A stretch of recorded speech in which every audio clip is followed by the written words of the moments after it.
নমস্কাৰ প্ৰিয় দৰ্শক চাই আছে ডিবি নিউজ।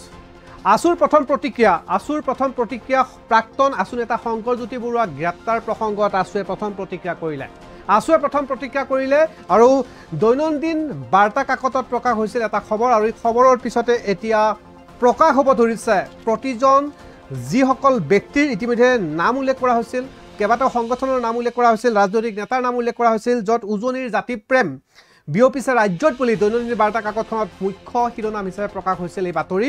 শেহতীয়াকৈ দুলীয়াজানৰ এটা পেট্ৰল পাম্পত দুই অনা অসমীয়া ব্যৱসায়ীয়ে যুঁজে হেণ্ডকাপ লগালে প্ৰাক্তন ছাত্ৰ নেতাত আৰু ইয়াতে জাগ্ৰত আৰু নিৰ্ঘাত বুলি প্ৰকাশ হৈছিল খবৰ আৰু এই খবৰৰ পিছতে এতিয়া মুখ খুলিছে আছুৱে।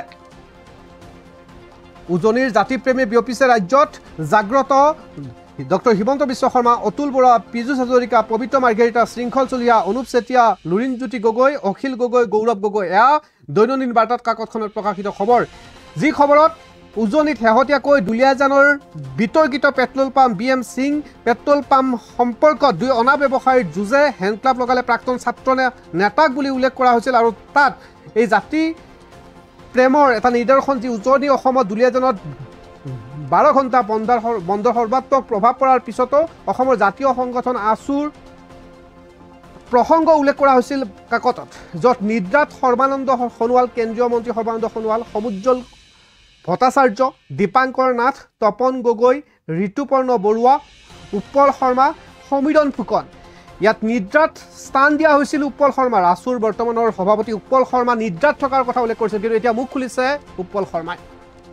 এয়া দৈনন্দিন বাৰ্তা কাকতখনত প্ৰকাশিত এটা খবৰ আৰু এই খবৰৰ পিছতে এতিয়া ক্ৰমান্বয়ে মুখ খুলিবলৈ আৰম্ভ কৰিছে। এয়া দৈনন্দিন বাৰ্তা কাকতখনত প্ৰকাশ হোৱা খবৰ আৰু এই খবৰৰ পিছতে উৎপল শৰ্মাক নিদ্ৰাত ৰখা হৈছিল আৰু উৎপল শৰ্মাই প্ৰথম প্ৰতিক্ৰিয়া দিছে। আছুৰ সভাপতি উৎপল শৰ্মাৰ প্ৰথম প্ৰতিক্ৰিয়া আহিছে শংকৰজ্যোতি বৰুৱাৰ গ্ৰেপ্তাৰ প্ৰসংগত। দৈনন্দিন বাৰ্তা কাকতৰ প্ৰভাৱ মুখ খুলিবলৈ আৰম্ভ কৰিছে। শংকৰজ্যোতি বৰুৱা গ্ৰেপ্তাৰ সন্দৰ্ভত আছুৰ সভাপতিৰ প্ৰথম প্ৰতিক্ৰিয়া। আছু যৌন নিৰ্যাতন চলোৱা প্ৰাক্তন নেতাৰ পক্ষত নাথাকে। বিয়াৰ প্ৰলোভনেৰে তেওঁ এগৰাকী আছু কৰ্মীক যৌন নিৰ্যাতন চলাইছিল। তাৰ পিছত তেওঁ আছু এৰিলেও ছাত্ৰীগৰাকী এতিয়াও আছুত আছে। তেনেস্থলত শংকৰজ্যোতি বৰুৱাই আছুৰ পৰা একো আশা নকৰাই ভাল।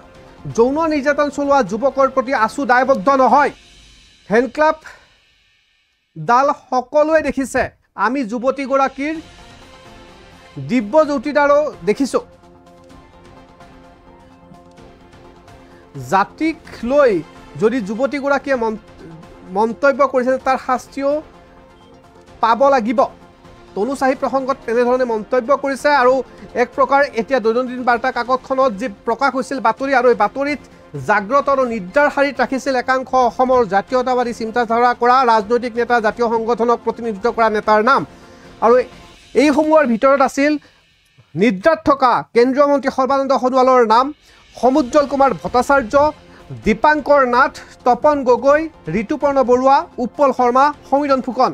আৰু এতিয়া দেখা পোৱা গৈছে যে আছুৱে মাত মাতিবলৈ আৰম্ভ কৰিছে। আছুৰ প্ৰথম প্ৰতিক্ৰিয়া ইতিমধ্যে উল্লেখ কৰিছে। আছুৰ বৰ্তমানৰ সভাপতি উৎপল শৰ্মাৰ প্ৰথম প্ৰতিক্ৰিয়া প্ৰকাশ কৰি উল্লেখ কৰিছে যে শংকৰজ্যোতি বৰুৱা সন্দৰ্ভত আছুৰ প্ৰতিক্ৰিয়া আছিল যে যৌন নিৰ্যাতন চলোৱা এজন প্ৰাক্তন নেতাৰ পক্ষত নাথাকে আছু আৰু আছুৰ পৰা শংকৰজ্যোতি বৰুৱাই বিশেষ একো আশা নকৰাই ভাল বুলি উল্লেখ কৰিছে। আমাৰ তাত মন্তব্য আছে, সংবাদ মেলৰ সেই মন্তব্য শুনাই লৈছোঁ। প্ৰসংগত শেহতীয়াকৈ চৰ্চিত লাভ কৰিছে পদুৱা ছাত্ৰ সন্থাৰ প্ৰাক্তন সাধাৰণ সম্পাদক শংকৰজ্যোতি বৰুৱা এটা তেলডিপুকানি বিতৰ্কত লিপ্ত হৈ পৰিছে। কিন্তু আৰু আপোনালোকে পদুৱা ছাত্ৰ সন্থাৰ নেতৃত্ব কিন্তু এই মুহূৰ্তলৈকে বিষয়টো নিমাত হৈ আছে। চাওক, দুলীয়াজানৰ পেট্ৰল পাম্প এটা কেন্দ্ৰ কৰি যিটো বিষয় উত্থাপন হৈছে, দুটা ব্যৱসায়িক গোষ্ঠীৰ মাজত এটা পেট্ৰল পাম্পক লৈ ব্যৱসায়িক সংঘাত।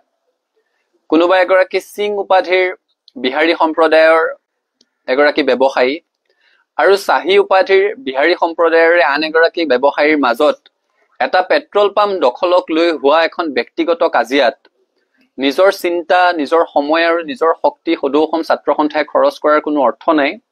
গতিকে দুটা ব্যৱসায়িক গোষ্ঠীৰ মাজত হোৱা এই ব্যৱসায়িক সংঘাত ছাত্ৰ সন্থাৰ বিষয়বস্তু হ'ব নোৱাৰে কাৰণে ছাত্ৰ সন্থাই এই বিষয়ত চিন্তা কৰাৰ, এই বিষয়ত সময় শক্তি অপচয় কৰাৰ কিবা অৰ্থ আছে বুলি অনুভৱ কৰা নাই।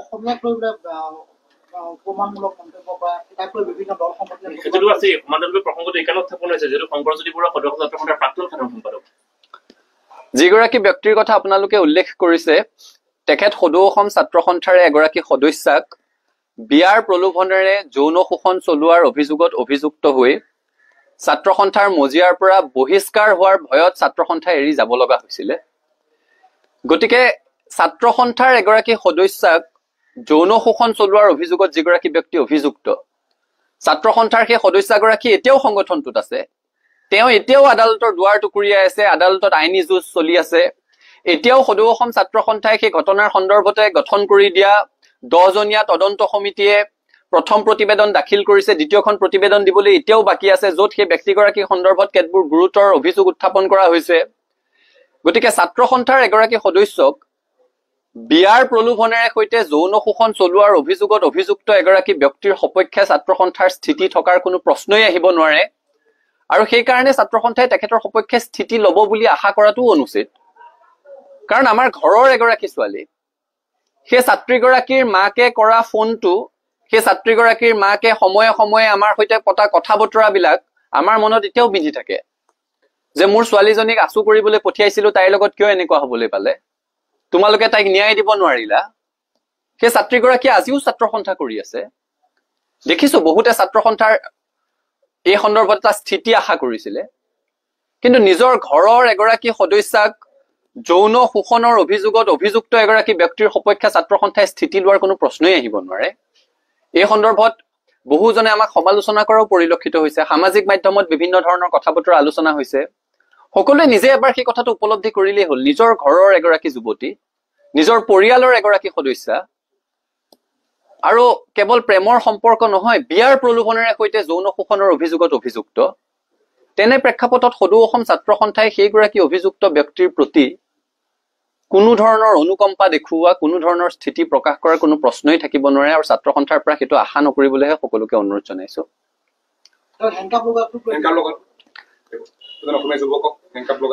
আপোনালোকে হেণ্ডকাফ দেখিছে আমাৰ চিপজৰীডাললৈ মনত পৰিছে সেই ছাত্ৰীগৰাকী যিদিনাখন হস্পিটেলত ভৰ্তি হৈছিলে এগৰাকী ছাত্ৰ সন্থাৰ সদস্যা যেতিয়া সেই আপোনালোকে কৈ থকা যুৱকজনৰ প্ৰতাৰণাৰ বলি হৈ বিয়াৰ প্ৰলোভনেৰে কৰা যৌন শোষণৰ অভিযোগত সেই অভিযোগৰ বলি হৈ এগৰাকী যুৱতীয়ে আত্মহত্যা কৰিব লগা এটা পৰিৱেশৰ সৃষ্টি হৈছিলে সেইগৰাকী যুৱতী এতিয়াও ছাত্ৰ সন্থাৰ সদস্যা তেওঁ ন্যায় বিচাৰি আজিও ছাত্ৰ সন্থাৰ মজিয়াত মাত মাতি আছে তেওঁ ন্যায় বিচাৰি আজিও আদালতৰ মজিয়ালৈ গৈ আছে আজিও তেওঁ মানসিকভাৱে ভাঙি আছে গতিকে যেতিয়া হেণ্ডকাফৰ কথা কয় আমাৰ সেই চিপজৰীডাললৈ মনত পৰে বহুতে প্ৰশ্ন কৰি আছে যে প্ৰাক্তনসকলৰ প্ৰতি আপোনালোকৰ কোনো দায়বদ্ধতা নাই আপুনি এই প্ৰশ্নটো সোধাৰ কাৰণে মই ভাল পাইছো সদৌ অসম ছাত্ৰ সন্থাৰ সৈতে ছাত্ৰ সন্থাৰ প্ৰাক্তনসকলৰ সন্মান আৰু দায়বদ্ধতাৰ সম্পৰ্ক আমি তেওঁলোকক সন্মান কৰো তেওঁলোকে মাতৃ সংগঠনটোক সন্মান কৰে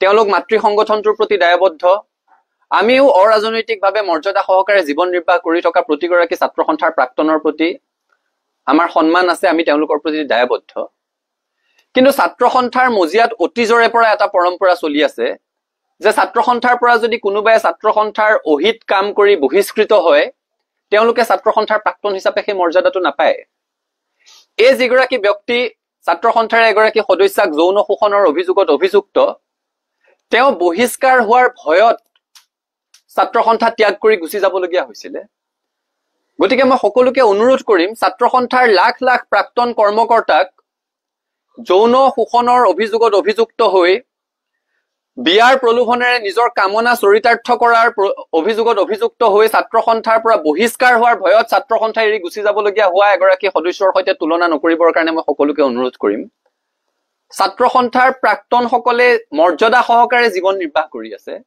কোনোবা খুব প্ৰতিষ্ঠিত হৈছে কোনোবা প্ৰতিষ্ঠিত হ'ব পৰা নাই দুবেলা দুসাজ কষ্টৰে খাই আছে কিন্তু কোনো অনা অসমীয়া ব্যৱসায়ীৰ হৈ পেট্ৰল পাম্প দখল কৰিব গৈছে বুলি অভিযোগত আজিলৈকে কোনো প্ৰাক্তন ছাত্ৰ সন্থাৰ নেতা অভিযুক্ত হোৱা নাই গতিকে প্ৰাক্তন সকলক তেখেতৰ সৈতে তুলনা কৰি একাকাৰ নকৰিবৰ কাৰণে সকলোকে অনুৰোধ জনাইছো ছাত্ৰ সন্থাৰ পৰা মৰ্যাদা সহকাৰে বিদায় লোৱা আৰু সমাজত মৰ্যাদা সহকাৰে জীৱন ধাৰণ কৰি থকা ছাত্ৰ সন্থাৰ প্ৰতিগৰাকী প্ৰাক্তন কৰ্মকৰ্তাৰ প্ৰতি ছাত্ৰ সন্থাৰ সন্মান আছে, সমীহ আছে, ভালপোৱা আছে, দায়বদ্ধতা আছে। কিন্তু আপোনালোকৰ এনে স্থিতিৰ বিপৰীতে কিন্তু বহু প্ৰাক্তন ছাত্ৰ নেতাই তেওঁ সপক্ষত থিয় দিয়া পৰিলক্ষিত হৈছে।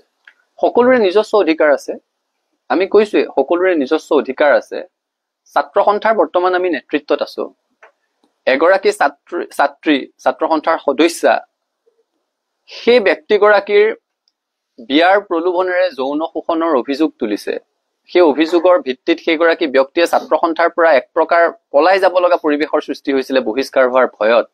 তেনে প্ৰেক্ষাপটত ছাত্ৰ সন্থাই তেখেতৰ হৈ স্থিতি লোৱাটো অনুচিত আৰু ছাত্ৰ সন্থাৰ পৰা সেইটো আশা নকৰিবলৈ সকলোকে অনুৰোধ জনাইছো। বাকী আন কাৰ কি স্থিতি আছে, এখন গণতান্ত্ৰিক দেশত সকলোৰে স্থিতি লোৱাৰ অধিকাৰ আছে। PNC পেট্ৰল পাম্পত দেখিবলৈ পোৱা গৈছিল যিখন কাজিয়াৰ সামাজিক মাধ্যমত ভাইৰেল হৈ পৰিছিল, তাত দুলীয়াজান আঞ্চলিক ছাত্ৰ সন্থাৰ সভাপতি দিগন্ত বৰাক দেখিবলৈ পোৱা গৈছিল। এই ক্ষেত্ৰত ছাত্ৰ সন্থাই তেওঁৰ প্ৰতি কিবা বিশেষ ব্যৱস্থা ল'ব নেকি? সেই ছাত্ৰ সন্থাৰ সদস্যজন 10 মেলৈকে ছাত্ৰ সন্থাৰ পৰা তেখেতে ভাৰ আঁতৰাই বেলেগ এগৰাকীক ভাৰপ্ৰাপ্ত হিচাপে দুলীয়াজান আঞ্চলিক ছাত্ৰ সন্থাৰ সভাপতি হিচাপে কাৰ্যনিৰ্বাহ কৰিবলৈ দি থৈছিলে। 10 মেৰ পিছত পৰৱৰ্তী পৰ্যায়ত আলাপ আলোচনাৰ মাজেৰে তেখেতক কাৰ্যভাৰ তেওঁ গ্ৰহণ কৰিব নে নকৰিব সেই সিদ্ধান্তটো লোৱাৰ কথা আছিলে। 10 মেৰ পিছত সেই ধৰণৰ কোনো সভা হোৱা নাই। এতিয়া আন এগৰাকী ব্যক্তিয়ে ভাৰপ্ৰাপ্ত সভাপতি হিচাপে দুলীয়াজান আঞ্চলিক ছাত্ৰ সন্থা পৰিচালনা কৰি আছে। তেখেতে ছাত্ৰ সন্থাৰ দায়িত্ব লৈ আৰু ঘূৰি অহাৰ সম্ভাৱনা কমেই আছে আৰু তেখেতক বৰঞ্চ কাৰণ দৰ্শোৱাৰ জাননী দিবলৈ ডিব্ৰুগড় জিলা ছাত্ৰ সন্থাক লগে লগে কোৱা হৈছিলে। ডিব্ৰুগড় জিলা ছাত্ৰ সন্থাই আমাক জনাইছে যে তেখেতক কাৰণ দৰ্শোৱাৰ জাননী দিবৰ কাৰণে তেখেতক এতিয়ালৈকে বিচাৰি পোৱা নাই। গতিকে তেখেতক কাৰণ দৰ্শোৱাৰ জাননী দিয়া হ'ব। ছাত্ৰ সন্থাৰ মজিয়াত এই ধৰণৰ কথা কোনো কাৰণত সহ্য কৰা নহ'ব। এটা কথা স্পষ্ট, খিলঞ্জীয়া মানুহৰ অধিকাৰ সুৰক্ষিত হ'বই লাগিব। এতিয়া দেখিছো এটা বিষয়ক লৈ সকলোৰে গা জ্বলিছে, জ্বলাটো উচিত, যে অসমীয়া জাতিক ফ্ৰী মে খানেৱালাহে বুলি কৈছে নেকি? কাৰণ বিহাৰী সম্প্ৰদায়ৰ এগৰাকী ব্যক্তি যাৰ বিহাৰত বংশোদ্ভৱ, যিখন বিহাৰ স্বাধীনতাৰ 8টা দশক প্ৰায় সম্পূৰ্ণ হোৱাৰ সময়তো দেশৰ আটাইতকৈ অৰ্থনৈতিকভাৱে পিছপৰা ৰাজ্য, যিখন বিহাৰৰ প্ৰথম আৰু প্ৰধান সমস্যাটোৱে হৈছে পলায়ন। তেওঁলোকে তাত কাম কাজ নাই কাৰণে বেলেগ ৰাজ্যলৈ পলায়ন কৰে, শ্ৰম কৰিবলৈ যায়। গতিকে তেনেকুৱা এখন ৰাজ্যৰ বংশোদ্ভৱ এগৰাকী ব্যক্তিয়ে অসমৰ মানুহে ফ্ৰী মে খানেৱালাহে বুলি কোৱা কথাটো কোনো কাৰণত গ্ৰহণযোগ্য নহয়। আৰু যদি জাতিটোৰ প্ৰতি তেনে বিৰূপ মন্তব্য কৰিছে তেতিয়াহ'লে আৰক্ষীয়ে ব্যৱস্থা গ্ৰহণ কৰিব লাগে। আৰক্ষীয়ে তেওঁক সোধপোছ কৰিবলৈ লৈ গৈছিলে, আটক কৰিছিলে, এৰি দিছে এতিয়া। আৰক্ষীয়েও স্থিতি স্পষ্ট কৰা উচিত আচলতে সেই যুৱতীগৰাকীয়ে কি ক'লে তাত। অসমীয়া জাতিক লৈ যদি এই অপমান কৰিছে, কোনো জাতীয় সংগঠনক লৈ যদি এই অপমান কৰিছে, তেতিয়াহ'লে তাৰ বিহিত ব্যৱস্থা গ্ৰহণ কৰিব লাগিব। কিন্তু যদি তেওঁলোকৰ পেট্ৰল পাম্পটো দখল কৰিব যোৱা বুলি যিটো অভিযোগ উত্থাপন কৰিছে, সেই পেট্ৰল পাম্প দখল কৰিবলৈ যোৱা সেই তেওঁলোকৰ প্ৰতিদ্বন্দ্বী ব্যৱসায়িক গোষ্ঠীটো বা সেই ব্যৱসায়িক গোষ্ঠীটোৰ হৈ যোৱা কোনোবা ব্যক্তিক কৈছিলে তেওঁলোকে কিন্তু জাতিটোক প্ৰতিনিধিত্ব নকৰে, তেওঁলোকে কোনো জাতীয় সংগঠনকো প্ৰতিনিধিত্ব কৰিব নোৱাৰে। গতিকে কাৰ কথা কৈছে এইটো স্পষ্ট হ'ব লাগে। আৰু যদি জাতিটোক লৈ কৈছে কোনো কাৰণত গ্ৰহণযোগ্য নহয়, চৰকাৰে বিহিত ব্যৱস্থা গ্ৰহণ কৰিবৰ কাৰণে আমি দাবী জনাইছো।